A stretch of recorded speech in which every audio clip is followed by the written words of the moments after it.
3 మండలాలు నర్సంపేట కంప్లీట్ చేసుకున్నాం. ఎక్కడ చూసినా కూడా ఒక్కొక్క మండలాలు అంటే కార్యకర్తలు కనిపిస్తా ఉంది. అరే ఎంత పొరపాటు జరిగిపోయింది, ఇంత పని చేసాం, ఈ జనాలకు అసలు ఎందుకు అర్థం కాలేదు, అసలు ఏ ఊరికి పోయినా నీళ్ళకు కుదవలేదు, రోడ్లకు కుదవలేదు అని వాళ్ళ మాటలు వింటా ఉంటే ఒకటే అనిపించింది నాకు, మన కార్యకర్తల లోపం లేదు, పెద్దగారి లోపం లేదు.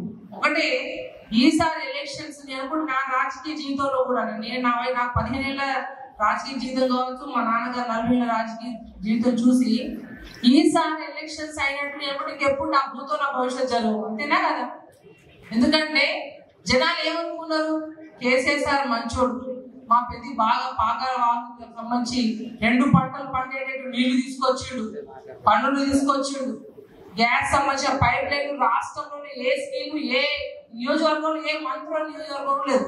కానీ ఒక నర్సంపేటలోనే పెద్ద తీసుకొచ్చిండు. నన్ను ఒకరోజు స్వయంగా తీసుకుపోయి ఆ గ్యాస్ సంబంధించిన కనెక్షన్ కూడా అన్న నాతోటే ప్రారంభించిండు, చూపించింది. అంటే అక్కడెక్కడ అండర్ గ్రౌండ్ లైన్ వేస్తుంటే నాకు చెప్పిండు, అమ్మ రాష్ట్రంలో ఎక్కడ లేదు, ఇక్కడ సివిల్ సప్లై కార్పొరేషన్ చైర్మన్ ఉండే అన్న పోయినసారి.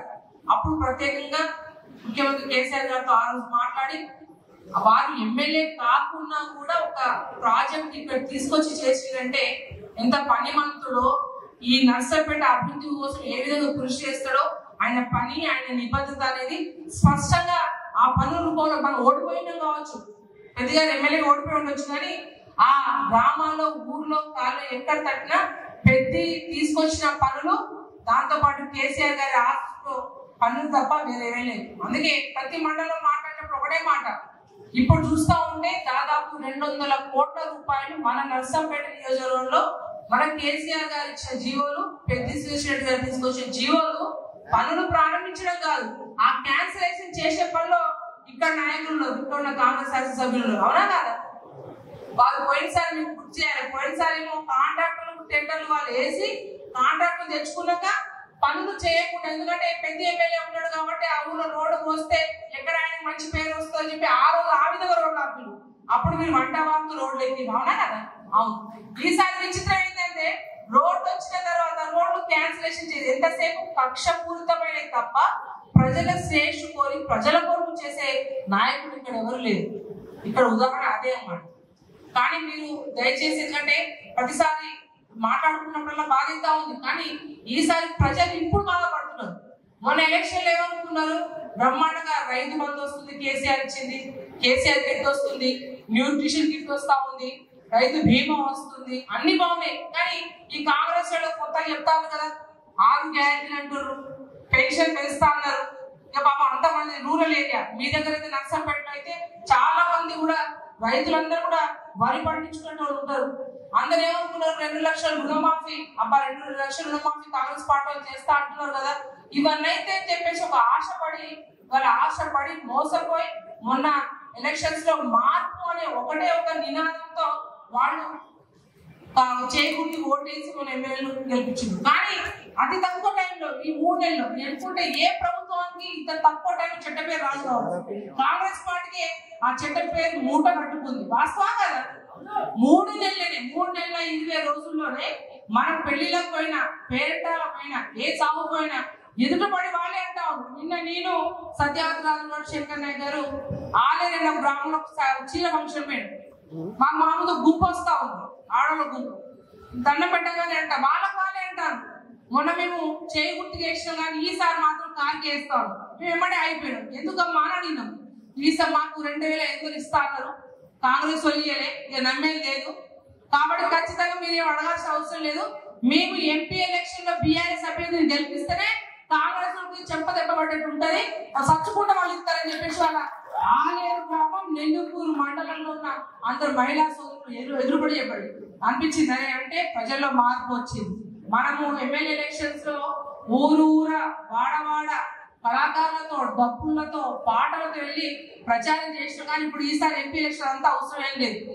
ప్రజలే అనుకుంటారు, అరే ఖచ్చితంగా కేసీఆర్ రావాలి, కేసీఆర్ కావాలి, ఖచ్చితంగా ఇక్కడ బీఆర్ఎస్ పార్టీ అభ్యర్థి కవితతో పాటు మిగతా అభ్యర్థులందరూ గెలిస్తేనే ఇక్కడ రేవంత్ రెడ్డి భయం ఉంటది, కాంగ్రెస్ పార్టీ భయం ఉంటది అని చెప్పేసి వాళ్లే ప్రజలు నిర్ణయించుకుంటా ఉన్నారు. ప్రతిరోజు అన్ని గ్రామాలు మండలాలు తిరుగుతున్నాం. మన ఎంపీ అభ్యర్థిగా మన పార్లమెంట్ సెగ్మెంట్ లో మొత్తం 52 మండలాలు ఉన్నాయి. మొత్తం 45 మండలాలు 7 మున్సిపాలిటీ అన్ని తిరుగుతా ఉన్నాం. ఎక్కడ చూసినా ఇదే మార్పు కనపడతా ఉంది. వాళ్ళు ఎమ్మెల్యేలు ఉండొచ్చు కాక కానీ ప్రజలు మాత్రమే అంటున్నారు. అది మాత్రం వాస్తవం, సత్యం. ఉదాహరణ ఏంటంటే మీకు మొన్న మానగొండలో రేవంత్ రెడ్డి గారు వచ్చిందా? ఏమైంది సభ? ఏమైంది సభ? పుస్సా ఆమైపోయింది. పరేషాన్ అవుతారు వాళ్ళు. అరే ఎమ్మెల్యే ఎలక్షన్లు వీళ్ళు వేసే విజులు వేసే వాళ్ళ ప్రభుత్వం ఉంది, ఎమ్మెల్యేలు ఉంటారు, కానీ సభ ఎక్కడ పోయి, జనాలు ఎక్కడ పోయి? వాళ్ళు లక్ష జనాభా ఉన్నారు, వాడు లక్ష ఎక్కడ? 10,000 గది లేకుండా 10,000 జనాలు ఎవరు కూడా సుముఖంగా లేదు. చీకొట్టే పరిస్థితి ఇవాళ ఏర్పడ్డది.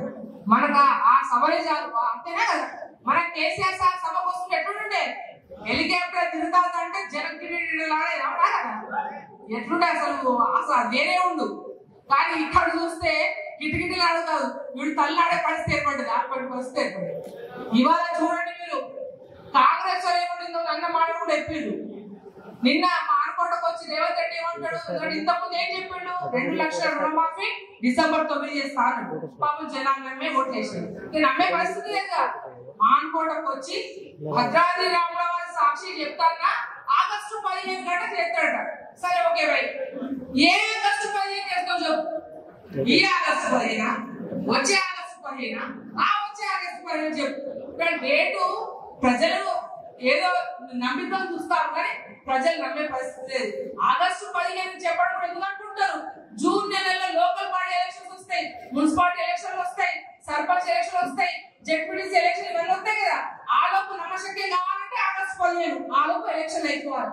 ఇటువంటి కళ్ళబుల్లి లుచ్చ మాటని కాంగ్రెస్ వాళ్ళు చెప్తారు. కానీ జనాలు ఎవరు నమ్మరు. జనాలంతా పిచ్చోడు కాదు. ఇప్పటికే చెప్పలు కొట్టుకుంటారు.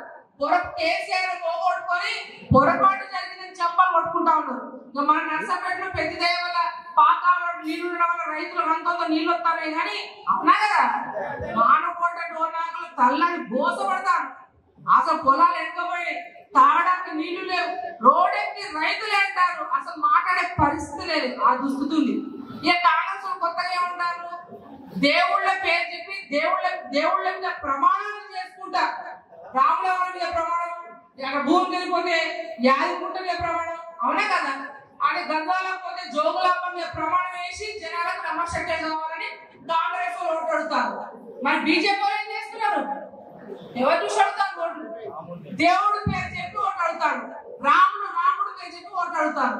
కానీ బీఆర్ఎస్ పార్టీ ఎవరు చెప్పి ఓటు అడుగుతారండి? కేసీఆర్, రైతులు, ప్రజలు.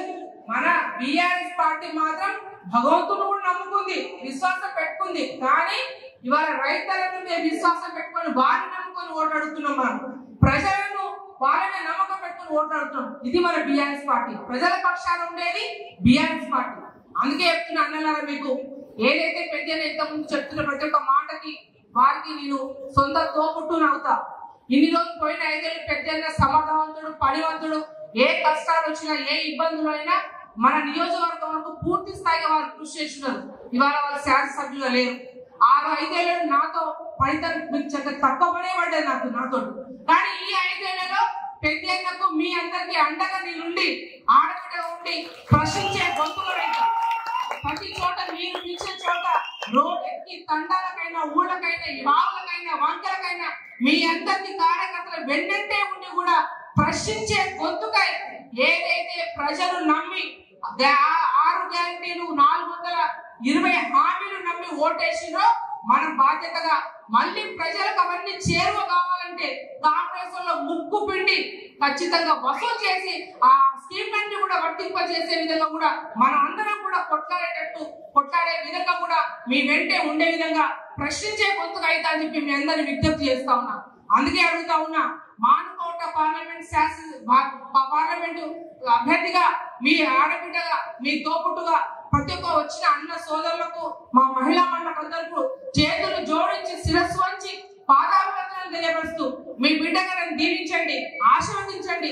ఖచ్చితంగా మీ అందరూ రేపు ఎలక్షన్స్ లో ఏదైతే వాళ్ళు మార్పు అనుకుంటున్నారో ఆ మార్పుతోటి రేపు మన ఎలక్షన్స్ లో మంచి మెజార్టీ అండి. నాకు పూర్తి నర్సంపేట మీద పూర్తి విశ్వాసం ఉంది.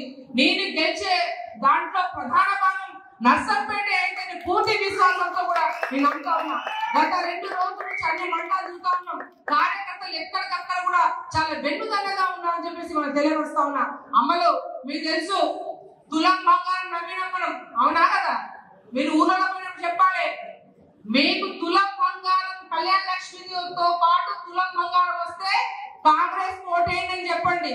తులం బంగారం రాకుంటే మా కవిత కారు గుర్తు ఓటేయండి అని అడగండి. రైతన్నా కనిపిస్తే మా అన్నలు సోదరులు చాలా మంది రైతులు ఉన్నారు. మీరు ఏ రైతన్నా కనపడినా ఒకటే చెప్పండి, అన్న 2 లక్షల రుణమాఫీ అయితే కాంగ్రెస్ ఓటేయండి, 2 లక్షల రుణమాఫీ కాకుంటే మా కవిత కారు గుర్తు ఓటేయండి అని అడగండి. ఈ రైతుల రుణమాఫీ పెంచుడు ఎక్కడో గద్దే లేదు, కానీ కనీసం కేసీఆర్ సాధించినట్టయినా రైతు బంధు పైసలు పడేనా? ఆ రైతు బంధు అట్లా పడ్డా ఓటే అని చెప్పండి. అంటే ఇంకా రైతు రుణమాఫీకి 40,000 కోట్లు కావాలి. 40,000 కోట్లు రాష్ట్రానికి. 5 ఎకరాలకే సరిగ్గా నువ్వు రైతు బంధు ఇస్తలేవు. సాగుగా 40,000 కోట్ల రుణమాఫీ అవుతుందా? మనం నమ్మొచ్చా? అంటే అటువంటి దుస్థితి ఉంది. కాబట్టి మీరందరూ దయచేసి, ఎందుకంటే అన్ని మండలాలు తిరగాలి, నేను మళ్ళొక్కసారి నర్సంపేటకు రావాలంటే కూడా కుదరకపోవచ్చు. మీరే మీ చెల్లె నిల్చుందనుకోండి, మీ అక్క నిల్చుందనుకోండి, ఎక్కడ అక్కడ గ్రామాల్లో మీరు చర్చ పెట్టండి. పెద్ద కూడా అన్ని గ్రామాలు తిరుగుతా అంటున్నారు. ఖచ్చితంగా మీరు దీవించాలని మరొకసారి తెలియవస్తూ మీ అందరూ నిండు మనసుతో నన్ను ఆశీర్వదించాలని కోరుకుంటూ, జై తెలంగాణ.